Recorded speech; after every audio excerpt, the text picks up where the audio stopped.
ब्रजधाम में प्रतिदिन एक फल बेचने वाली आती थी। उसका नाम सुखिया था। वह फल बेचकर अपना गुजारा करती थी। जब भी वह ब्रज में आती तो गोपियों से नन्हे बाल गोपाल की लीलाओं को सुनकर बहुत प्रसन्न होती थी।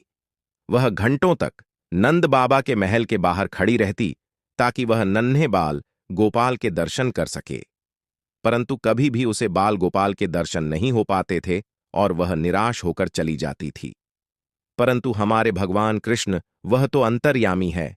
जब उन्हें पता चला कि उनकी परम भक्त सुखिया घंटों तक महल के बाहर उनके दर्शनों के लिए खड़ी रहती हैं, तो उन्होंने सुखिया को दर्शन देने का फैसला किया। अगले दिन सुखिया ने नंद महल के बाहर आवाज लगाई, फल ले लो, ताजे ताजे फल ले लो। सुखिया की आवाज सुनकर हमारे बाल गोपाल दौड़े दौड़े चले आए।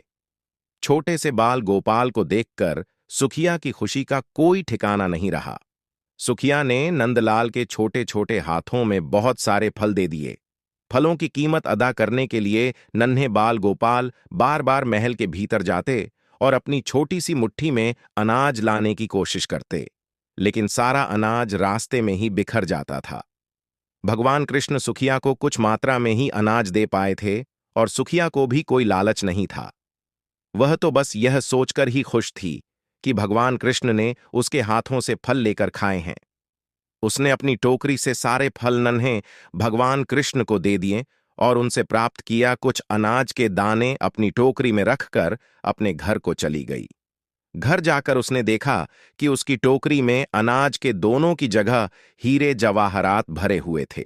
इस तरह से भगवान कृष्ण ने अपनी परम भक्त का उद्धार किया था। ऐसी ही और मजेदार वीडियोस के लिए वीडियो को लाइक और चैनल को सब्सक्राइब करना बिल्कुल ना भूले।